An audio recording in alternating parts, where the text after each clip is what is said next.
So hello, my name is Marta Pertegás. I'm a first secretary at the Permanent Bureau of the Hague Conference on Private International Law. Insofar as necessary, I would start this presentation with some introduction about our organization, the Hague Conference on Private International Law, which, as you probably know, is the leading international organization in the harmonization of the rules of private international law. Not only does it develop rules, but it also implements it assists states with the implementation of our conventions. Within the Permanent Bureau, that is the Secretariat of the organization, I head the International Litigation Section, which, among other things, monitors the operation of the Hague Conventions relating to civil procedural law, and that includes the convention I will present to you today. It is my privilege to provide, in conjunction with the European Commercial Law Observatory, this video, which we hope will help practitioners distinguishing two instruments that are about to enter into force or have just entered into force soon or recently, and that both refer to choice of court agreements in a commercial setting. Indeed, choosing the court where disputes may be litigated is an efficient way for commercial parties to deal with their possible cross-border cases. The simultaneous entry into force or almost simultaneous entry into force in the European Union of both the Hague instrument, the Choice of Court Convention, and the so-called Brussels I bis regulation, also called Brussels I recast, will of course require some further thinking and some adjustments in the way lawyers negotiate and enforce such choice of court clauses in civil and commercial contracts. We hope with this presentation that we provide some practical guidance to litigants in navigating the changes by providing examples and focusing and determining which will be the relevant instrument to which particular case. Let's maybe start with an example. And the issues that I would like to navigate through today are now on the screen. But just to start with an example, we could consider the situation where parties to a commercial contract, parties one being located in Spain and another in Mexico, conclude a contract which grants exclusive jurisdiction to the courts of Madrid in Spain to hear any dispute arising out of the contract. Now, the question we should then determine is which laws, how will the Madrid court determine whether it has jurisdiction? And in case the case would be presented at a different place than Madrid, what would have to be the rules that apply to determine whether the Madrid court has indeed exclusive jurisdiction? The possibilities, as you can imagine, are the two instruments we just presented, the Brussels I bis regulation and the future or the soon-to-be enter into force Choice of Court Convention. So maybe the first question that we'll have to examine is that particular question of temporal scope of application in order to see from when on each of those instruments apply. As set out in the slide, we will then move on to some other delimitation criteria, and we will end up with an overview about the objectives of both legal instruments and whether finally, based on different instruments, the outcome, the legal outcome of their application will be quite similar. In terms of temporal application, as you probably know, in the European Union, the Brussels I bis regulation was negotiated and finally, its entry into force happened on the 12th of December 2012, although the relevant date for litigants is the 10th of January 2015, as it is that date that actually counts as the effective date of application of the regulation. How should we apply that date?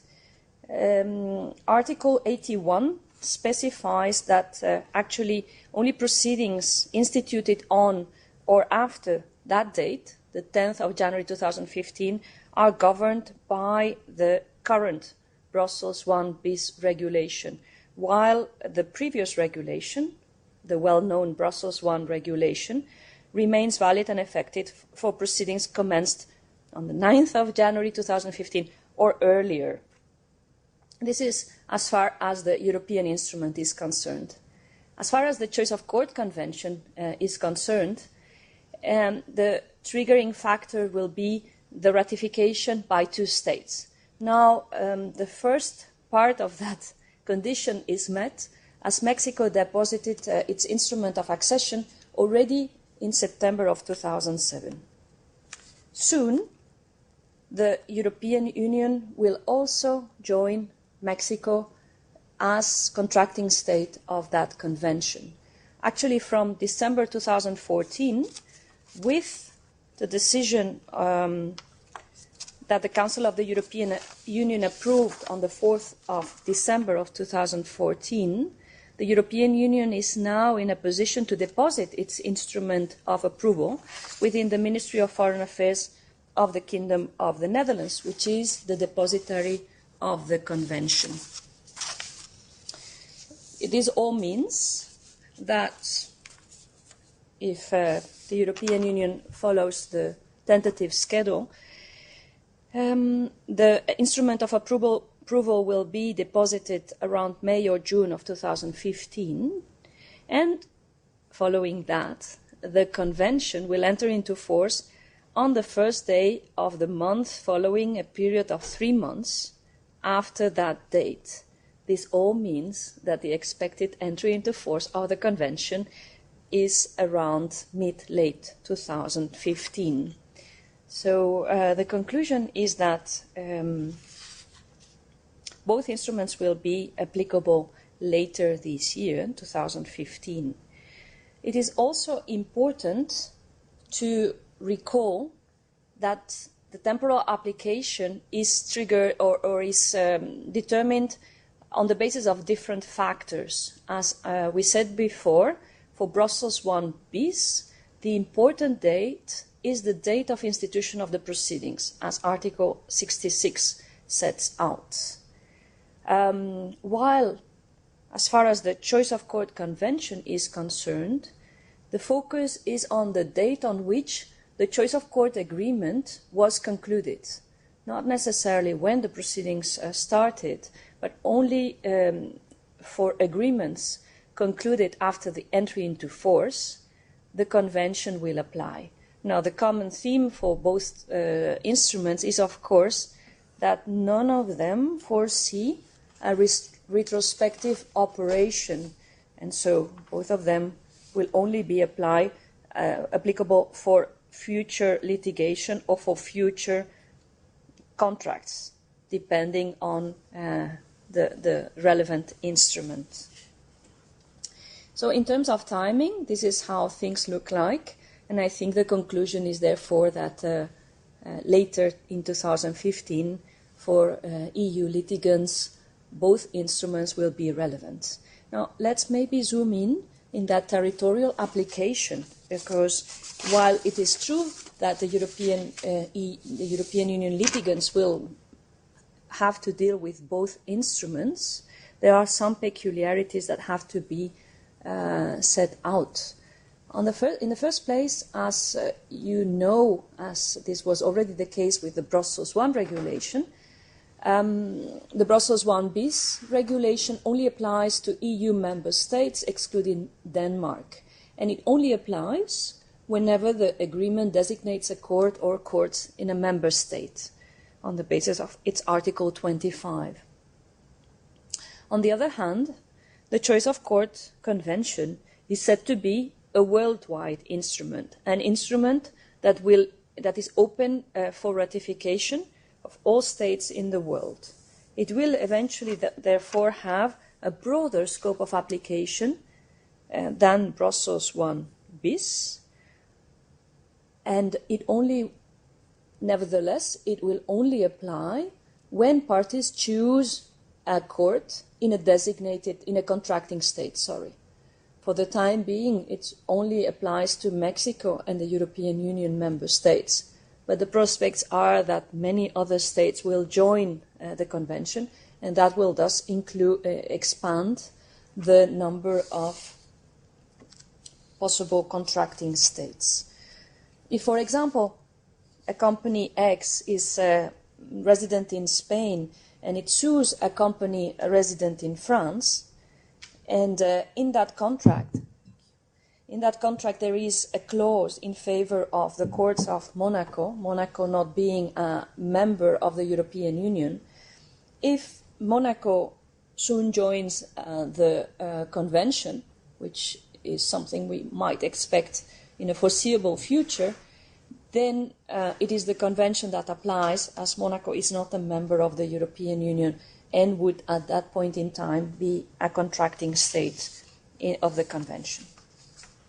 That completes the presentation on the territorial scope of the instruments, and thus the bottom line is that the Brussels I bis regulation as a European Union instrument has a regional scope, while the Choice of Court Convention maybe not yet, but is said to be a global international instrument. Let's now also compare the subject matter of both instruments. There we have first to stress that obviously both instruments have the same target, the same objective, as they both want to promote party autonomy in international commercial contracts, and therefore they apply in presence of a choice of court agreement concluded in a civil or commercial context. There are some exclusions, though, so not all civil and commercial cases will fall under the scope of either the regulation or the convention.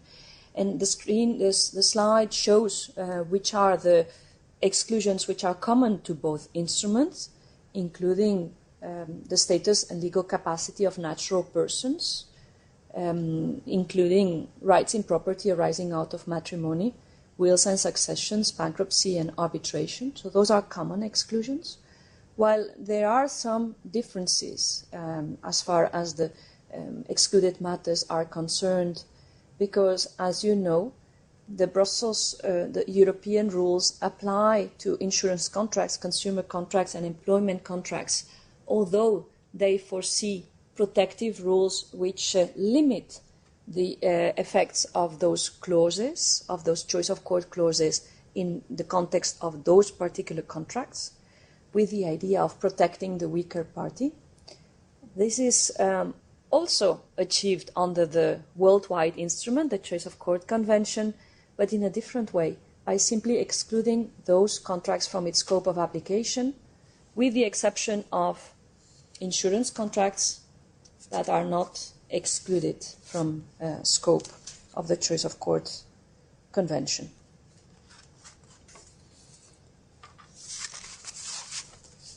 The bottom line is that both instruments will apply to, grosso modo, the same categories of contracts, and actually the only divergence that I have pointed out, which would be the different treatment of insurance contracts, will be in practice addressed by the European Union, which intends to make a declaration. It is possible under the Convention to make such subject matter declarations, and so the European Union intends to make such a declaration to align the insurance regime in both systems. So I guess the conclusion from this point of view is that both instruments will apply to more or less the same category of choice of court agreements.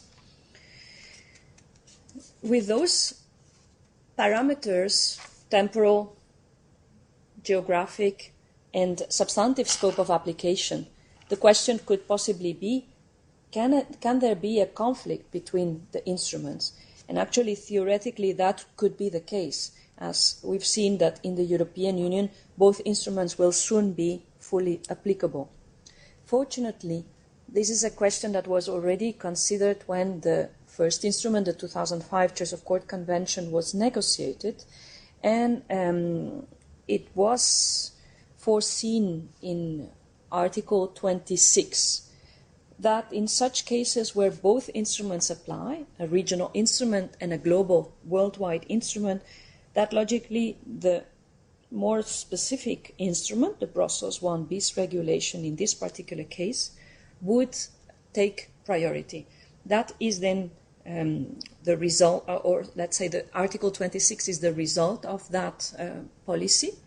And as you can see on the slide, it then foresees that the Brussels 1 bis instrument will apply insofar as there is no element outside the European Union, and as well the recognition and enforcement of judgments in between member states, say a judgment from Germany that has to be enforced in Portugal, will also be resolved on the basis of the Brussels 1 bis regulation. So, in a nutshell, what Article 26 of the Choice of Court Convention ensures is that priority is given to the most specific instrument, which is the one that applies in a particular regional setting.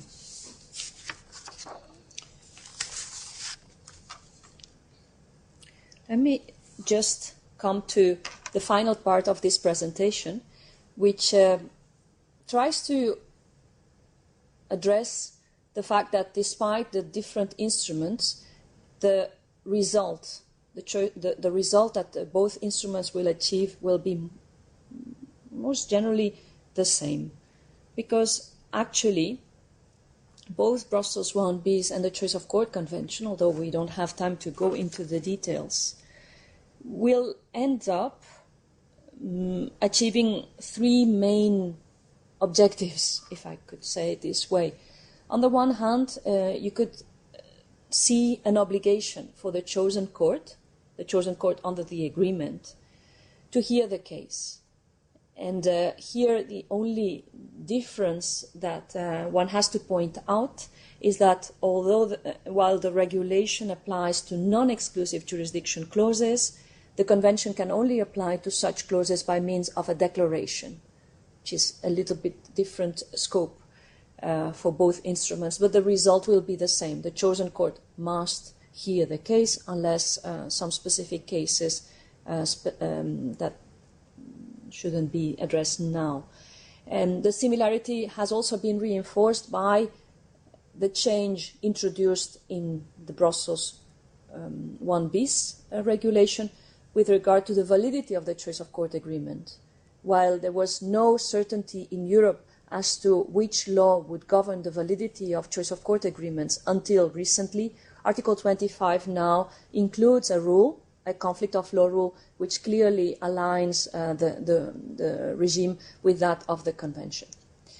There is the reverse of that first obligation, and that would be for a court which, despite a chosen court in the contract, is seized with the dispute. So if parties, despite their clause in favor of the Madrid court, would go to, say, Singapore instead, what would be the obligation for that court which is seized but is not chosen? Well, in that particular case, provided Singapore joins the Convention, the outcome will be that that court, the non-chosen court, will normally suspend and dismiss the proceedings, so there is a priority given to the chosen court.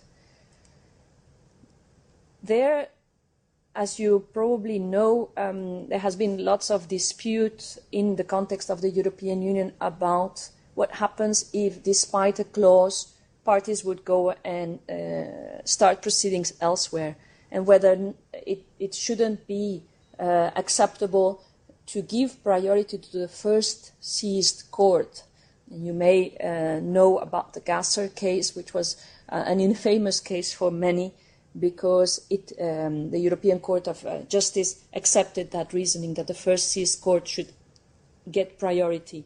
That's not any longer the case. Under the Brussels I bis regulation, the Gasser rule is not any longer the prevailing view, and so also for pending proceedings before another court, priority should be given to the chosen court. That's a second rule. Finally, obviously, there is the corollary at the level of recognition and enforcement. A judgment rendered by the chosen court will be recognized and enforced abroad. Easier under the regulation, a bit more complicated and subject to certain conditions under the convention, but all in all, the idea is that the recognition and enforcement should be quite straightforward. I think that brings us to the end of that presentation. Let's just recall in a nutshell what we have said.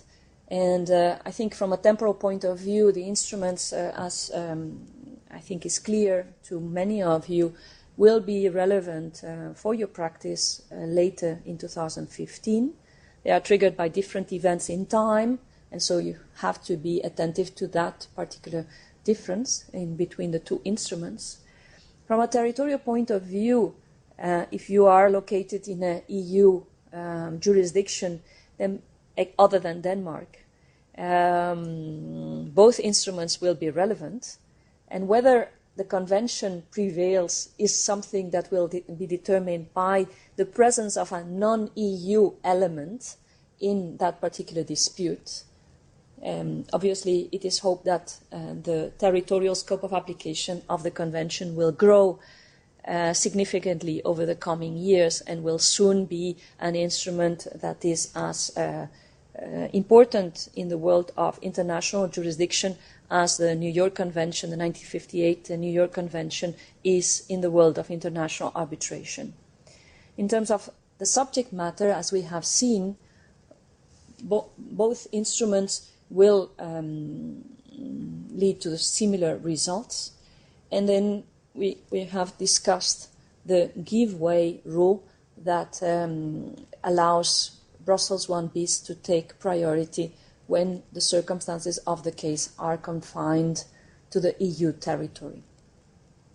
Finally, in terms of effects, we have tried to show that both instruments serve the same objective. They want to enforce party autonomy, and they want to promote choice of court agreements, forum selection clauses as a means to resolve international disputes. Therefore, the regulation and the convention have complementary goals in different settings, and they hopefully will yield consistent results. Thank you very much for your attention.